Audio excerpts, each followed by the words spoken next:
Santiago capítulo 1, versos 5 hasta el 8.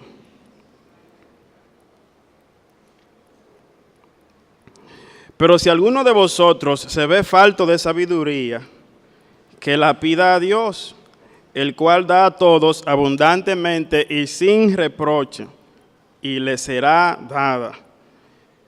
Pero que pida con fe, sin dudar, porque el que duda es semejante a la onda del mar, impulsada por el viento y echada de una parte a otra. No piense, pues, ese hombre que recibirá cosa alguna del Señor, siendo hombre de doble ánimo, inestable en todos sus caminos.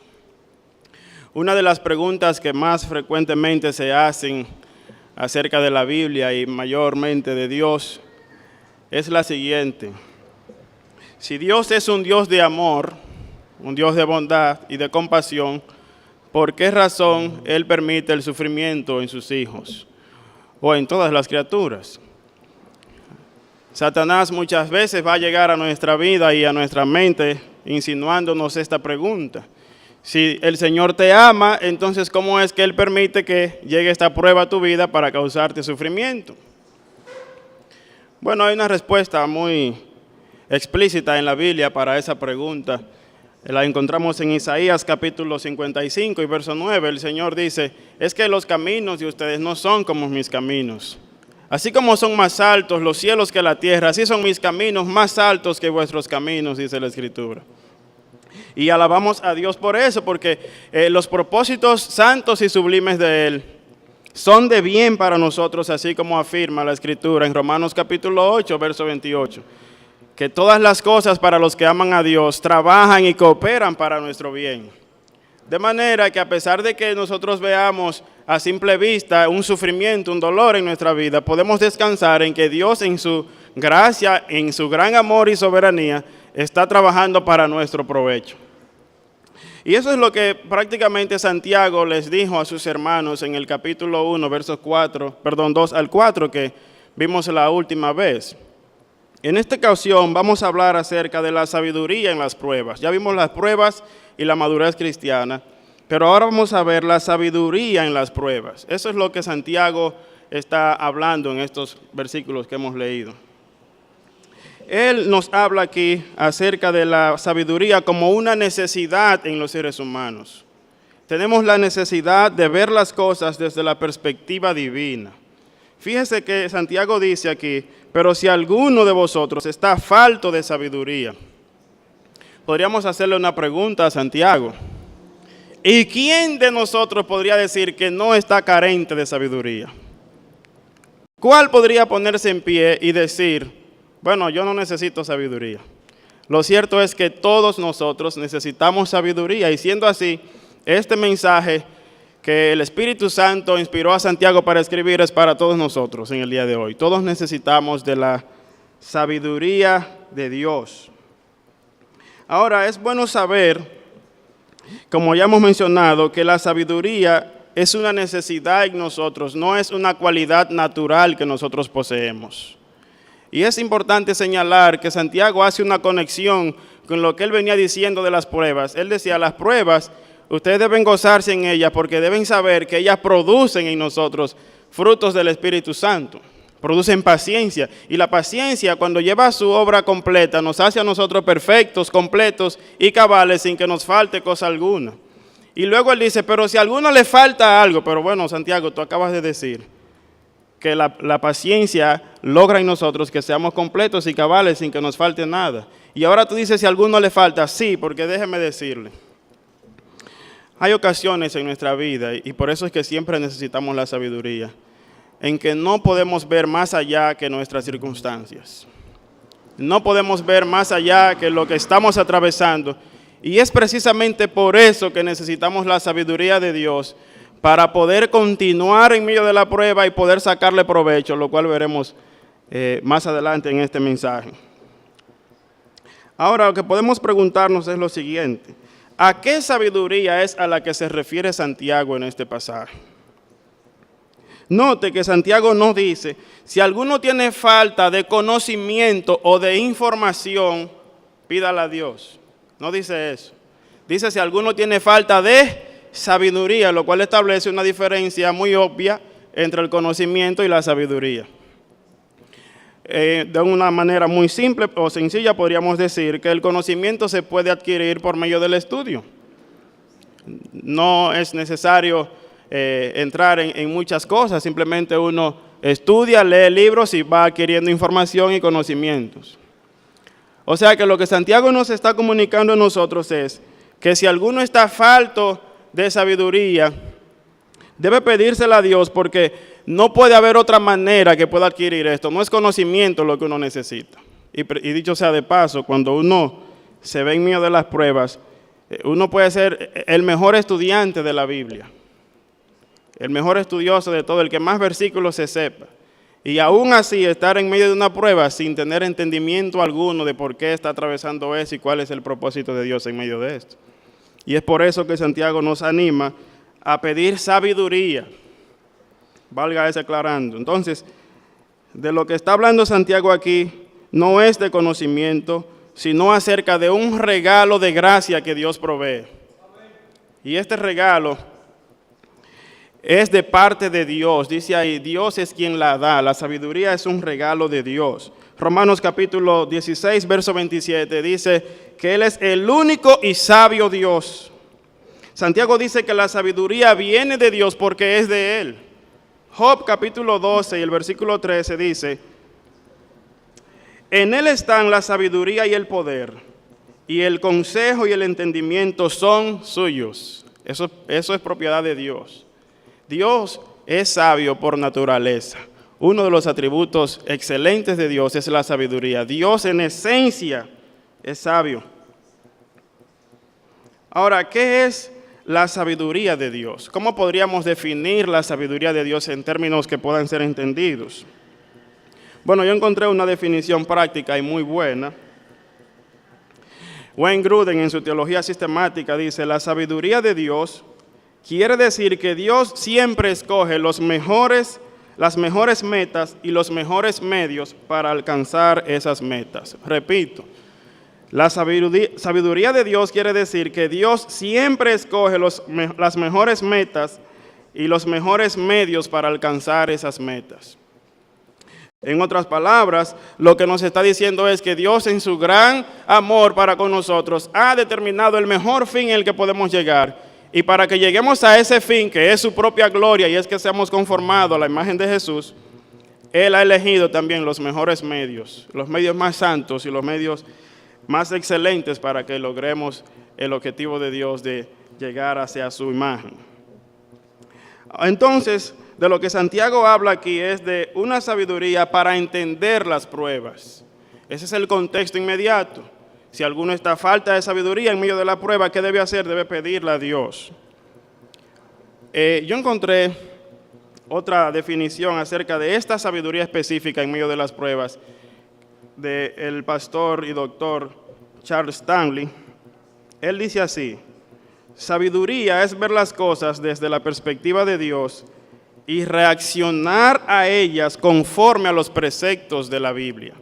Voy a repetir eso. Sabiduría es ver las cosas desde la perspectiva de Dios y vivir, dice él aquí, o más bien reaccionar a ellas, es decir, a esas cosas, conforme a los preceptos de Dios. En otras palabras, sabiduría tiene que ver con vivir en la vida diaria lo que es conforme a la palabra de Dios.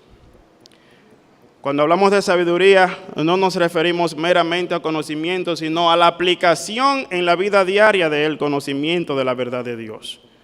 De manera que nosotros necesitamos, es cierto que necesitamos estudiar la Biblia, necesitamos guardarla y atesorarla en nuestro corazón, pero en el momento de la prueba necesitamos que Dios derrame de esa gracia para que nosotros podamos aplicar ahí la palabra de Dios en medio del horno de fuego. Como explicaba el pastor Juan José, los hermanos necesitaban, en medio de las injusticias que se estaban cometiendo contra ellos, evitar la tentación de quejarse y aplicar lo que la Escritura dice al respecto de los amos que son difíciles de soportar. De eso se trata esta sabiduría, que nosotros podamos vivir en la vida diaria de acuerdo con la palabra de Dios. Déjenme decirle algo, mis amados hermanos, Dios está muy interesado en que nosotros vivamos con sabiduría. Dios es el primer interesado en que nosotros vivamos de manera sabia.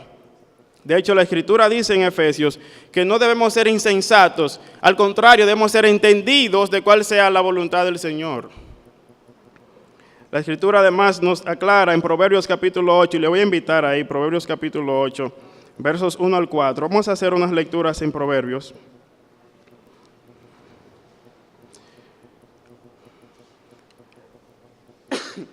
Perdón, que dicho sea de paso, el libro de Proverbios es uno de los libros de sabiduría. Dios le otorgó gran sabiduría a Salomón y él inspiró a Salomón por su Espíritu Santo para escribir la palabra que nosotros tenemos en nuestras manos. Proverbios capítulo 8, versos 1 al 4, dice así: ¿No clama la sabiduría y levanta su voz la prudencia?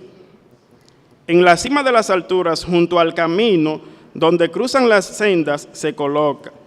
Y junto a las puertas, a la salida de la ciudad, en el umbral de las puertas, da voces. Y estas son sus voces: oh hombres, a vosotros clamo. Para los hijos de los hombres es mi voz. Oh simple, aprended prudencia, y vosotros necios, aprended sabiduría. Dios es el primero interesado en que nosotros vivamos con sabiduría, que nosotros podamos atravesar cada circunstancia de nuestra vida entendiendo las cosas desde la óptica de Dios. Proverbios capítulo 4, unos versículos más atrás. Fíjese lo que dice Salomón: oíd, hijos, la instrucción de un padre, y prestad atención para que ganéis entendimiento, porque os doy buena enseñanza, no abandonéis mi instrucción. Y él habla ahora de como hijo. También yo fui hijo para mi padre, tierno y único a los ojos de mi madre. Y él me enseñaba y me decía: retenga tu corazón mis palabras, guarda mis mandamientos y vivirás. Y escuche aquí: adquiere sabiduría, adquiere inteligencia, no te olvides ni te apartes de las palabras de mi boca. No la abandones y ella se velará sobre ti. Ámala y ella te protegerá. Lo principal es la sabiduría. Adquiere sabiduría y con todo lo que tengas adquiere inteligencia. Estímala y ella te ensalzará. Ella te honrará si tú la abrazas.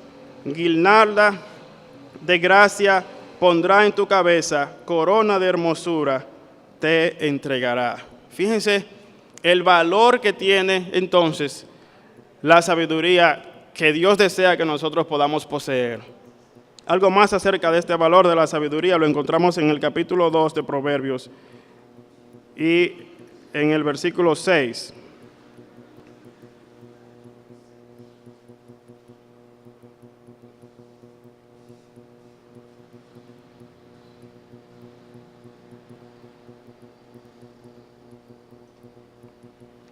Dice la Escritura, he dado la cita equivocada. Proverbios 3, capítulo 12. Proverbios 3, 12 dice: bienaventurado el hombre que haya sabiduría y el hombre que adquiere entendimiento, porque su ganancia es mejor que la ganancia de la plata y sus utilidades mejor que la del oro fino. Y la gente busca esas cosas. Son cosas que cuestan. Y habla de la sabiduría como que es más preciosa que las joyas, y nada de lo que deseas se compara con ella. Larga vida hay en su mano derecha, y en su mano izquierda riquezas y honra. Sus caminos son caminos agradables, y todas sus sendas paz. Es árbol de vida para los que de ella echan mano, y felices son los que la abrazan. Y después habla que el mismo Señor hizo uso de la sabiduría para fundar la tierra. Así que hemos visto que Santiago habla de una sabiduría para ver las cosas desde la perspectiva de Dios y que Dios es el primer interesado en que nosotros podamos tener sabiduría. Ahora, la siguiente pregunta es: ¿dónde nosotros, según Santiago, podemos encontrar la sabiduría? ¿Dónde podemos hallar sabiduría? Santiago dice aquí: si alguno está a falta de sabiduría, ¿qué dice aquí la Escritura? Que debe pedirla a Dios. ¿Dónde hallarla? Evidentemente debe ser hallada en Dios. Una nota para aclarar, es bueno saber que Santiago no está diciendo aquí, si alguno está a falta de sabiduría, bueno, pues que se ponga a leer libros o que se siente en su casa a meditar en meditación profunda para que la sabiduría le llegue. Tampoco Santiago está diciendo, si alguno está falto de sabiduría en sus días de dificultad y de pruebas, pues vaya a un psicólogo y siéntese en el diván y por varias horas pídale consejos y a ver qué ayuda le puede brindar. Santiago tampoco dice, si alguno está falto de sabiduría, vaya a los pastores o ancianos de la iglesia para que ellos le den consejos. Si bien el consejo de los pastores es un consejo sabio, ese no es el consejo de Santiago aquí. Santiago dice que la sabiduría viene directamente de Dios. La sabiduría viene de Dios y por lo tanto hay que pedirla al Señor. El texto dice aquí, pídala a Dios. Y uno de los textos que íbamos a leer en Proverbios capítulo 2, verso 6, es que el Señor da la sabiduría y de su boca vienen el conocimiento y la inteligencia. El Señor tiene sabiduría y el Señor está dispuesto a dar sabiduría. Debemos clamar entonces a Dios para que Él nos conceda esa gracia de poder ver las cosas desde su perspectiva. Debemos buscar este don en la única fuente verdadera que existe, esa fuente es Dios. Nuestra oración debe ser como el salmista en el Salmo 90, versículo 2. Señor, enséñanos de tal modo a contar nuestros días que traigamos al corazón sabiduría. Es una oración muy importante, no sé cuántos le han prestado atención. Nosotros acumulamos años de experiencia y de vida. Y no necesariamente quiere decir que esos años nos están trayendo sabiduría al alma. Por eso es una necesidad que nosotros pidamos a Dios que nuestros años no pasen de gratis. Hay gente que llega viejo y usted le pide un consejo y no puede dar un consejo bueno, porque no ha tenido la sabiduría de Dios. Quiera el Señor que todos los que estamos aquí clamemos a Dios para que seamos sabios en nuestras vidas, para que cada circunstancia de nuestra vida podamos verla como Dios desea y podamos sacarle provecho. Fíjense ahora cómo nosotros podemos obtener la sabiduría. Está bien, la hallamos en Dios, ahora ¿cómo la obtengo? Santiago dice, si alguno está falto de sabiduría, pídala a Dios. ¿Cómo obtener sabiduría? El pasaje es claro, cuando dice, hay que pedirle a Dios. Mire qué interesante que si usted quiere plata, oro, que son de las cosas muy valiosas en este mundo por las cuales se trabaja tanto y se lucha y hasta se pelea. Por esas cosas hay que luchar, hay que fajarse. Y otros, como ya hemos mencionado, matan por eso. Pero lo que es más valioso que esto, que la plata y que el oro y que las joyas, lo que cuesta más, Dios está dispuesto a otorgárnoslo si solamente le pedimos a Él. Que lleguemos a Dios en oración. Mis amados hermanos, Jesús dijo en Mateo 7, verso 7, pedid y se os dará. Buscad y hallaréis, llamad y se os abrirá, dice la Escritura. También lo corrobora Lucas 11, 9. Esta es una petición que debemos hacer sabiendo que esa es la voluntad de Dios. Mire, toda petición que nosotros hagamos conforme a la voluntad de Dios es concedida. Primera Juan capítulo 5, verso 14, Juan dice, y esta es la confianza que tenemos en Él, que si pedimos alguna cosa conforme a su voluntad, ¿qué hace Dios? Dios nos oye, y si sabemos que Dios nos oye, sabremos que tenemos las peticiones que le hagamos hecho. De manera que orar así pidiendo sabiduría es una oración conforme a la voluntad de Dios. Y usted puede tocar, puede llamar y se le va a abrir. Dios va a conceder esta gracia que podamos ser investidos de sabiduría en medio de las pruebas. Alguien dijo, y el pastor Juan José Pérez la semana pasada lo citó, no sé quién dijo la frase, tiempos de prueba, tiempos de oración. Tiempos de prueba son tiempos de oración. Cuando llega la adversidad en nuestra vida, que es una gracia de Dios para que nosotros vivamos y entendamos que necesitamos depender de Él, Dios la usa para que vayamos corriendo a acudir al trono de la gracia. Para que clamemos no por cualquier cosa, ni siquiera Santiago dice, pídale a Dios que te quite la prueba, sino para pedir sabiduría en medio de la prueba. Esto es una bendición, mis amados hermanos, tener acceso a Dios por medio de la oración y que nosotros podamos tener un Dios que está dispuesto a darnos lo que pedimos. Pidan y se os dará, dice la Escritura. Ahora, este pasaje está revelando algo muy esencial del carácter de Dios. En primer lugar, ya vimos que revela el carácter de sabiduría de Dios. Dios es sabio y es el único sabio, es el único Dios que existe. Pero también este pasaje nos habla acerca de la generosidad que hay en Dios. Dios es un Dios que da. Dios es un Dios que por naturaleza es amor, y amor significa que Dios se da eternamente a otros. El amor es darse a otros. Y Dios, miren lo que hace aquí, en su amor y en su generosidad, está dispuesto a darnos sabiduría si le pedimos. Ahora, fíjense la manera en que Dios nos puede proveer sabiduría según el pasaje. Dios provee sabiduría abundantemente. Esto habla entonces de la generosidad de Dios en dar. Dios no da mezquinamente como hacemos muchos de nosotros. Dios da en abundancia, dice la Escritura. Aún la vida que nos ha dado, dice la Biblia en Juan 10:10, que nos la dio una vida en abundancia. Asimismo ha de proveer para la sabiduría que necesitamos en medio de las pruebas. Otra manera en la que Dios da la sabiduría es sin reproche. Dios no nos da las cosas a regañadientes o nos las saca en cara. Dios no dice como uno muchas veces, acá y otra vez vienes tú a pedirme, pero tú no te acuerdas la semana pasada que tú viniste a pedirme y yo te di. Dios no hace así.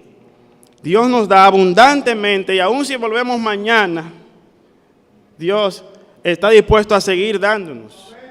Dios está dispuesto a derramar abundantemente otra vez sobre nosotros, sin decirnos, pero ven acá muchacho, ¿y qué fue lo que tú hiciste con la sabiduría que yo te di ayer? Esa no es la actitud de Dios. Los judíos tenían una frase. Ellos decían que el regalo, por valioso que fuera o costoso, dependía o podía arruinarse de la manera como se entregaba. Escuche eso. El regalo, por valioso o costoso que fuera, dependía o podría arruinarse por la forma en que se entregaba. Si uno entrega algo de mala voluntad o lo entregas para sacarlo en cara a alguien, no importa lo bueno que haya sido el regalo ni lo caro, no tiene sentido así. Debe ser dado sin reproche y como dice aquí la Escritura que el Señor lo hace. Ese es nuestro Dios, es un Dios dispuesto a dar y dio tanto de sí mismo que se dio Él, dice la Escritura. Él se dio a sí mismo por nosotros. Otra pregunta que podemos hacerle a este pasaje es, ¿cuál es la condición para yo obtener sabiduría? Ya hemos visto dónde encontrarla. Hemos visto cómo podemos obtenerla. Ahora, ¿cuál es la condición que Dios pone para poder otorgar esa sabiduría? El pasaje dice, pero pida con fe y le será dada. Dios está dispuesto a darla, pero tienes que manifestar fe. No puede haber titubeos en esto. Hebreos capítulo 11, verso 6 dice que sin fe es imposible agradar a Dios, ya que el que se acerca a Dios tiene que creer que Él existe y que es galardonador de quienes le buscan. La falta de fe no agrada a Dios. A Dios le agrada que uno se acerque a Él creyendo. Fe significa dependencia en Dios. Fe significa, por definición, es depender en otros. Nosotros dependemos no en nosotros mismos. De hecho, como ya hemos mencionado, uno no puede obtener sabiduría de uno mismo porque uno no la tiene. Uno necesita depender de Dios para que, nos provea la sabiduría. Así que es por medio de la fe que yo puedo obtener este regalo que Dios puede darme. Ahora, mire, la oración siempre debe ser hecha por la fe, dice la Escritura, dependiendo de Dios. Y esto nos habla de la fidelidad de Dios. El pasaje dice que la pide y Dios la da, porque Dios es fiel. Una de las cosas que más se destaca en la Biblia acerca de Dios es que Dios no falla. Dios no ha fallado a una sola de sus promesas. No hay una sola de las promesas de Dios que Él no cumpla. Hay promesas que no hemos visto su cumplimiento total, pero Dios va a cumplir. La fidelidad de Dios en el pasado es una evidencia y una garantía de que Dios va a cumplir lo que Él ha prometido que va a cumplir en nosotros. De manera que usted puede acercarse a Dios tranquilamente, orando por sabiduría en medio de la prueba, porque Dios, eso sí está fuerte. Yo no sé por qué esto me pasó a mí. Tanta gente en el mundo y tuve que ser yo. Bueno, el Señor dice, pide sabiduría que yo voy a darte la sabiduría. Y debes creer que eso es así. Amados hermanos, a Dios no le agrada la actitud de dudas, pues eso pone en tela de juicio su veracidad y su fidelidad. Por eso la duda no es agradable delante de Dios. Esto no quiere decir que no haya un momento en nuestra vida de titubeo y de, ven acá, ¿cuándo será? Eso puede llegar a nuestra vida, pero de la duda que hablamos aquí es de cuestionar de que Dios realmente puede hacerlo. Dios puede hacerlo. Ahora, en cuanto a la oración, nosotros debemos poner nuestras vidas, porque oramos no es para informarle a Dios de nuestras necesidades, porque el mismo pasaje que leímos o citamos de Mateo 7:7 dice que el Señor sabe de nuestras necesidades antes que nosotros la pidamos. O sea que no oramos para informarle a Dios. Oramos para mostrar nuestra dependencia de Dios y oramos para sintonizar la voluntad de Dios en nuestra vida. Por lo tanto, la oración en la vida del cristiano no debe ser algo como hoy nosotros hacemos. Tenemos muchas aplicaciones para mandar mini mensajes, ¿verdad? Y hay gente que piensa que la oración es de mini mensajes. No, la oración es estar en relación con Dios, es esperar en Dios. Es cierto que hay momentos que por el tiempo y por la brevedad del momento hay que hacer oraciones breves. Como Nehemías, por ejemplo, se presentó delante del rey y el rey le dijo, ¿cuál es tu petición? Y dice, ahí mismo él oró y le dijo, Señor, ayúdame ahora. Y dio su petición. Hay momentos para eso, pero de la oración que estamos hablando aquí, es de la oración que se pone de rodillas delante de Dios, se humilla delante de Él, que cree en Dios, depende en Dios y espera en Dios. Esperar es importante. Nosotros vivimos en un mundo donde nadie quiere esperar. Todos odiamos las filas. A todos nos gustaría que cuando nos vean en la fila del banco o de lo que sea, venga usted aquí adelante. Esperar es importante en la vida. Esperar en Dios es mucho más importante, porque Dios sabe recompensar en la espera. Y Dios nos habla en medio de la espera. El pasaje nos habla a nosotros de un tipo de persona que duda y que es semejante a la onda del mar, a la ola del mar. Un ejemplo de este tipo de persona, escuché un ejemplo parecido a este del pastor Salvador Gómez, hablando sobre este pasaje. Él decía que le compartió eso a sus hermanos pastores de la iglesia allá, y entonces ellos le dijeron, ese hombre se parece a alguien que quedó desempleado, está desanimado. Y de momento él se entera que alguien le dijo que le va a conseguir un trabajo. Ahí está el hombre animado otra vez, está contento, y uno le pregunta, varón, ¿cómo estás? Estoy bien, varón, gracias al Señor, ya viene un trabajito por ahí bajando.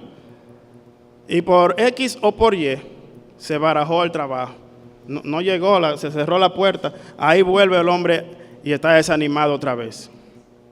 Ese es alguien que es movido por el viento como las olas. No es alguien que depende de su gozo y su seguridad, no depende de Dios, sino que depende de las circunstancias. Es como quien está enfermo y está ahí muriéndose, o de cáncer o lo que sea, le dicen, mira, ya apareció la cura del cáncer, está contento, pero de momento a él no le probó. Volvió otra vez y se apagó el gozo. La vida del creyente no es así. La vida del creyente depende en el único e inmutable Dios. Las circunstancias varían, siempre cambian, pero Dios es el único que no cambia y Dios es fiel y verdadero. En Él debe estar puesta nuestra esperanza. Yo le creo al Señor. Dice una canción, yo le creo a Dios, aunque parezca no tener sentido los planes que Él tiene conmigo. Yo le creo a Dios, dice la canción. ¿Y usted le cree al Señor? Porque ¿sabe cuál es el resultado de una persona que es impulsada por el viento como las olas del mar? De alguien que duda. Miren cómo son las olas del mar, no se mueven solas. ¿Usted se dio cuenta de eso? Yo descubrí eso una vez, alguien que me dijo cuando yo fui a la playa, muchachito. Yo pensaba que era que el mar se movía. Y alguien me dijo, no, eso es el aire que la mueve. Si no hay brisa, el mar está quieto. Entonces, de momento, uno ve una ola inmensa, así, grandota. Y al ratito usted ve que esa misma ola, el viento la impulsa y la lleva a la orilla y la pulveriza y la vuelve espuma. Así mismo es un creyente que depende de sus circunstancias, del viento que se lo lleva. Estoy bien con Dios y de momento, ¡pum!, cae abajo otra vez. Porque está confiando en las circunstancias. No confiemos en eso, confiemos en el Señor. Y dice aquí que el resultado de una vida así, el versículo 7 dice, no piense pues ese hombre que recibirá cosa alguna del Señor. ¿Cuál es el resultado de una vida de duda, una oración dudando? No va a recibir cosa alguna del Señor. Obviamente, cosa alguna se refiere a las peticiones que hace. ¿Ok? Porque hemos recibido la vida. Si está vivo, Dios se la dio. Has recibido la vida de Dios. ¿Ok? Si tiene bienes, comida, lo que sea, sustento, recibe las cosas de Dios. Pero de las peticiones que hace, si lo hace dudando, mi amado hermano, no va a recibir cosa alguna del Señor. El versículo 8 termina diciendo, no recibirá cosa alguna del Señor, siendo hombre de doble ánimo, inestable en todos sus caminos. Fíjense que esa palabra es interesante ahí, esa frase doble ánimo. En el griego, en el original, es una sola palabra que habla de una persona que tiene dos almas o dos mentes. ¿Usted se imagina a alguien con dos almas o dos mentes? Un pensamiento le dice una cosa, sí, cree en el Señor, mira, Dios es bueno, Dios es fiel. Y otro pensamiento le dice, ¿y cómo tú te vas a echar a los brazos de Dios? ¿Tú no ves cómo te está hundiendo todo? Ese tipo de persona, dice la Escritura, es inestable en todos sus caminos. Se lo lleva el viento para donde quiera y el Señor proveyó dones a la iglesia con el fin de que ya no seamos niños fluctuantes llevados por doquiera de todo viento de doctrina. Y de la misma manera aquí también en cuanto a las circunstancias. Dios quiere que nosotros nos aferremos a Él, a su poder para no ser llevados y vivir como los borrachos. Esa palabra inestable da la idea de un borracho. Usted ve el borracho que no puede estar firme. Él camina y usted no sabe para qué lado que se va a caer, porque va para allá y por el otro. El creyente no debe andar de esa manera. En conclusión, mis amados hermanos, hemos visto que este pasaje nos habla acerca del carácter del Señor, proveyéndonos su sabiduría en medio de las pruebas. Usted está en prueba y no entiende qué es lo que está pasando, por qué usted está ahí. Miren, no hay ningún pecado en preguntarle a Dios por qué. Señor, yo necesito que tú me des entendimiento, ¿por qué? Dame sabiduría en medio de esto. Algunos dicen, no le preguntes a Dios por qué, sino para qué. Pregúntale el propósito y también la razón. Y Dios va a otorgarte sabiduría cuando es con fe que hace la oración. En segundo lugar, hemos visto el amor de Dios y su generosidad. Dios se ha dado constantemente a nosotros. En tercer lugar, vimos la fidelidad de Dios en medio de nuestras circunstancias, pues Dios nos provee aquello que le pedimos conforme a su voluntad. Y Dios es inmutable. Al buscar la sabiduría de Dios en oración, cuando estamos en pruebas, Dios nos imparte de su propia naturaleza. En otras palabras, lo que ocurre es que Dios mismo viene y se hace presente en nuestras circunstancias. Cuando esperamos a Dios en oración, lo que va a ocurrir es que Dios va a venir y vamos a sentir su presencia al lado nuestro. Y vamos a tener la mente como el Señor quiere que nosotros la tengamos. Y una cosita más, Dios va a hacer que lo que Él ha puesto a habitar en nosotros podamos evidenciarlo. ¿Sabe lo que dice la Escritura en Colosenses capítulo 2 y versos 2 y 3? Que en Cristo están escondidos todos los tesoros de la sabiduría y del conocimiento. Es decir, que Dios, que es la sabiduría en persona en Jesucristo, Él lo trae a nuestra vida y nos conforma a su imagen en medio de las circunstancias difíciles. Señor, ¿por qué estoy pasando esto? Hijo, mis caminos son más altos que los tuyos, pero si tú quieres sabiduría, yo puedo darte sabiduría en medio de esta situación. Y voy a enseñarte que mi camino es de bien para ti, mis pensamientos son pensamientos de paz para darle el fin que tú esperas, dice la Escritura. ¿Qué nos espera a nosotros entonces? El desafío es que vivamos por la fe, como la Escritura dice. Tenemos que vivir creyendo en el Señor, no podemos ser gente que duden. Y en último lugar, y eso es lo que veremos en la siguiente sección, necesitamos también la humildad necesaria para depender de Dios y no confiar en nuestras propias fuerzas.